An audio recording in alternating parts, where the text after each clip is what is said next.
But some of you may remember back in 2017, I wrote a book called Assault on Aquarius, detailing my assertions that Elvis Presley and Paul McCartney, Sir Paul McCartney, were the two first, or at least best known, victims of full-blown MK Ultra Tavistock mind control techniques in our modern era.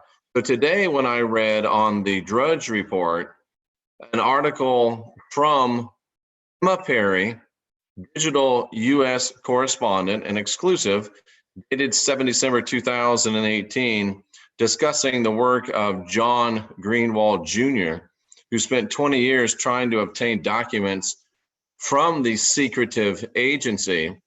It seems that 30,000 pages of documents have been released talking about the CIA's illegal MK Ultra mind control experiments, how they use drugs, hypnosis, and yes, folks, electronic devices has been revealed in sensational new documents that officials have hid for decades. Now, if you want to read that book that I published, it is in the box below.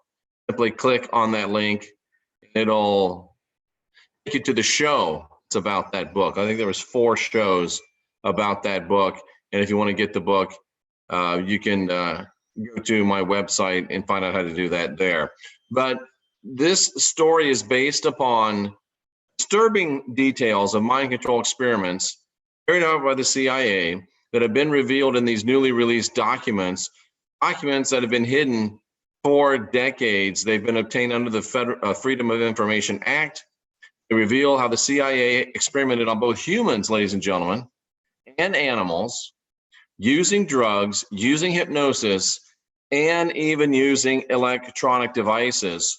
And the electronic devices were implanted in the brains of cats and dogs, no doubt for trying to eventually put those into the brains of humans. And we'll talk about some of those implications of such research as we move on a little bit further in this podcast. So information, tons of it is still redacted in these released documents, which causes the researcher, John Greenwald, and Emma Perry, I believe the author of this article, to question, well, if there's so much redacted, are there still projects that are active today? And that's why so much of the information is being redacted, because it does reference projects that are still being carried out and perpetrated today. And that is certainly the thought of Mr. Greenwald, who is the one that finally succeeded after some 30 years of getting this information released. One document, believe it or not, details how the CIA planned to drug criminals awaiting trial that were being held in a hospital ward to help develop improved techniques in drug interrogation. You know, I spent 6 years in the United States Air Force, and we had these big, they were yellow, little yellow packets, booklets that were our shot records. We were getting shots literally, ladies and gentlemen, every single month. And now, a long time after the fact, I got out in 1987. That might explain some of the weird things about me. You know, sometimes I think I'm all right. Sometimes I wonder, but now then I'm pretty sure I'm quite normal. So it's just weird. You wonder about what could have been going on, because the military is pretty much criminals awaiting trial held in a prison hospital ward, at least in some people's opinion. But if they were doing that on one captive population, it makes you wonder if they would do it on another captive population. Think about our prison populations. Think about even folks that are beholden upon the government for their monthly sustenance. If the government gives you your food and says, hey, you got to make sure you get your flu shot or you can't get your food this month, is that really that far out of the possibility of reality? I was walking into Publix, which is the grocery store in my hometown of Clearwater, Florida, and there's a big banner up, $10 off your groceries if you get the flu shot. Why are they giving you $10 off groceries? To try to get you to get the flu shot Of course, Rex would say it's because they love you so much. I'm not so sure about their great love for me. They are also experimenting with ways to cause amnesia in humans.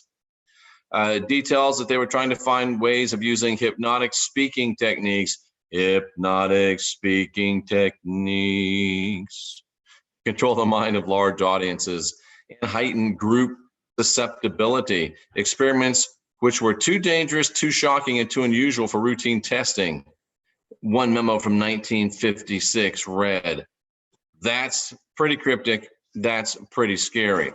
And as I spoke earlier, they detailed mind control experiments on dogs and cats and mice with a cocktail of drugs and by implanting electronic devices, most likely as a precursor to human experimentation.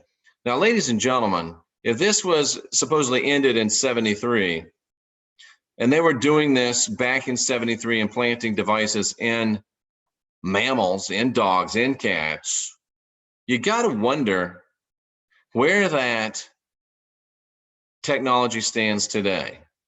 If they were able to implant things in the brains of man's best friend and man's worst enemy, some say of cats, of course, Rooney is not here, so I can say those kind of things. You got to wonder, where are they now? They've been implanting it in man's best friend.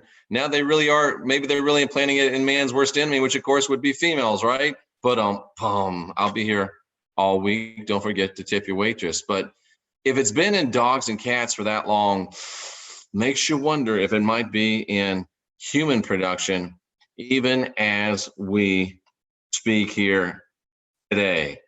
It's amazing stuff. It's powerful stuff. The owner or the writer of the document believes that the CIA is still trying to cover up projects that took place in the 50s and 60s. I've written about Elvis Presley and Paul McCartney, and no, I don't think Paul was replaced, and no, I don't think that Paul is dead. I think he was MK Ultra'd and probably warped across with temporal counseling, temporal torture. So the book and read it. I think you'll be very surprised what you read. There's records that they were doing a lot of different types of research with drugs. They were implanting electronic devices into animals to see whether electronic impulses can essentially control the brain.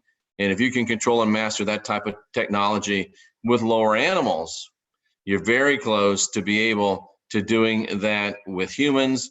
They also were studying fish that are able to put out electronic charges and to put out electronic charges on others and see if they could help develop a super soldier by using this type of technology. 30,000 pages of records given to the researcher on a CD-ROM. Very, very powerful stuff, ladies and gentlemen. And I know that we talk, and his website, by the way, is theblackvault.com. So if you want to learn more about exposing government secrets one page at a time, go to theblackvault.com. Don't go now, but go there after we conclude this podcast excellence here today. So you got to wonder, ladies and gentlemen, but even when I read things like this, even when I hear things like this, even when I become convinced that government really is not our friends, the government really does not love us, of course, as Rex is trying to show us by being facetious and funny, they don't love us, ladies and gentlemen. They really don't. And when I see them working very, very hard to control us through energetic means, when I see them working very, very hard to control us through mind control means, just telepathic, you could say, when I see them working very, very hard to try to implant devices into our bodies, and one thinks about what they're spraying on us, what they're feeding us, what they're shooting into us, what they're inoculating us with, what they're putting in our water. When I see the effort to try to get devices into our bodies, I can't help but be encouraged. And I don't think it's because I'm mentally deficient, but I think I'm encouraged because I realize that they're trying to duplicate what we already naturally have. Our abilities, though dormant, for telepathic communication, our abilities, though dormant, for energetic emanations and projections of our intentions and energy. Our abilities, even dormant and in some cases unrealized, to be a spiritual being and to move across the limitations of this body, the limitations of time and space itself. They know that we've got the real stuff, and they know that we're discovering it. And they are frantically trying to duplicate as best they can in some type of mechanical, technological way the things that we already have inherently as divine, sovereign, and free beings. It's a race to the finish, ladies and gentlemen. It's a race, and they duplicate us before we unindoctrinate ourselves. That's the great question, ladies and gentlemen.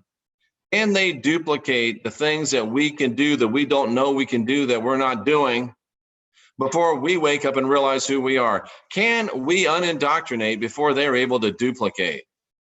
That's the fight. That's the question. That's why I'm making 4, 5, 6, 7, 8 podcasts per day. That's why after Rex Bear, I'm the second hardest working man on YouTube. We've got to unindoctrinate before they are able to duplicate. That's why I get on here and encourage you to unindoctrinate yourself. That's why I get on here and encourage you to be your own guru. Guide your own spirit. Master your own ascension. That's why I get on here and encourage you to create yourself, build the life you'll love. That's why I encourage you to ask questions and question answers. Ladies and gentlemen, we are the last generation of real humans. It's time to unindoctrinate ourselves. And it's time for us to get busy.